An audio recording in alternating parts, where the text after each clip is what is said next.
Welcome to my channel Ankahi and Ansuni Kahaniyan. आज की हमारी कहानी है माता पिता की कहानी, स्टोरी ऑफ पेरेंट्स। एक बार की बात है, एक जंगल में सेब का एक पेड़ था। एक बच्चा रोज उस पेड़ पर खेलने के लिए आया करता था। वह कभी पेड़ की डाली से लटकता, कभी फल तोड़ता और कभी उछल कूद करता था। सेब का पेड़ भी उस बच्चे से काफ़ी खुश रहता था। कई साल इस तरह बीत गए। अचानक एक दिन बच्चा कहीं चला गया और फिर लौट के नहीं आया। पेड़ ने उसका काफ़ी इंतज़ार किया पर वह नहीं आया। अब तो पेड़ उदास हो गया। काफ़ी साल बाद वह बच्चा फिर से पेड़ के पास आया, पर वह अब कुछ बड़ा हो गया था।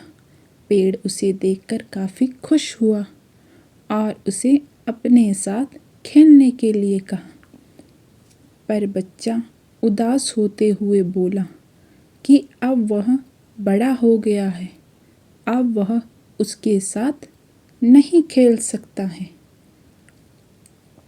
बच्चा बोला कि अब मुझे खिलौनों से खेलना अच्छा लगता है, पर मेरे पास खिलौने खरीदने के लिए पैसे नहीं हैं।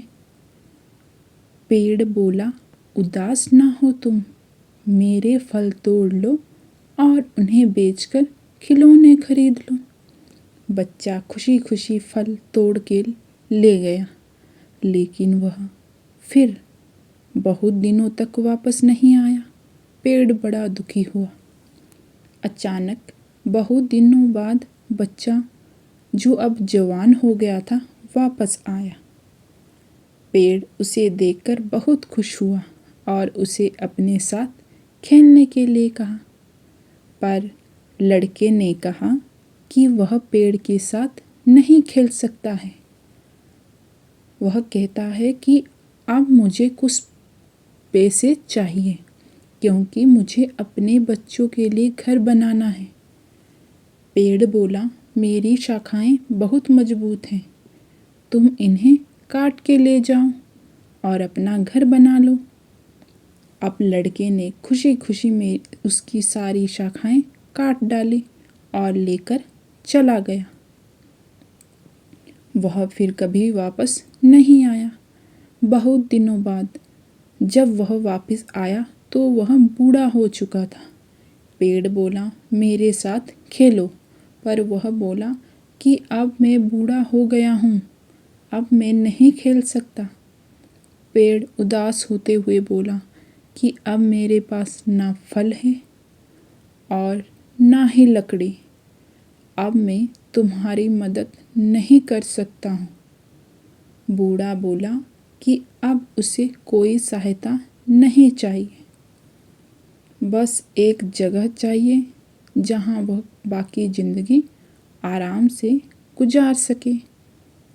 पेड़ ने उसे अपनी जड़ में पनाह दी और बूढ़ा हमेशा वहीं रहने लगा।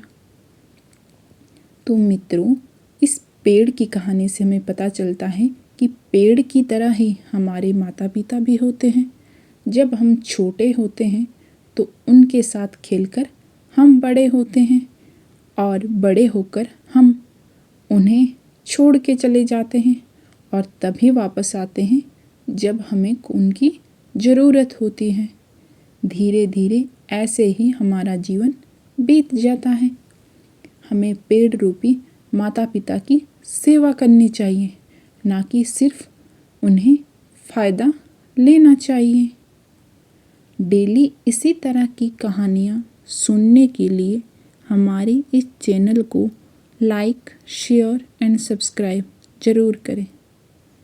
Thank you and have a nice day.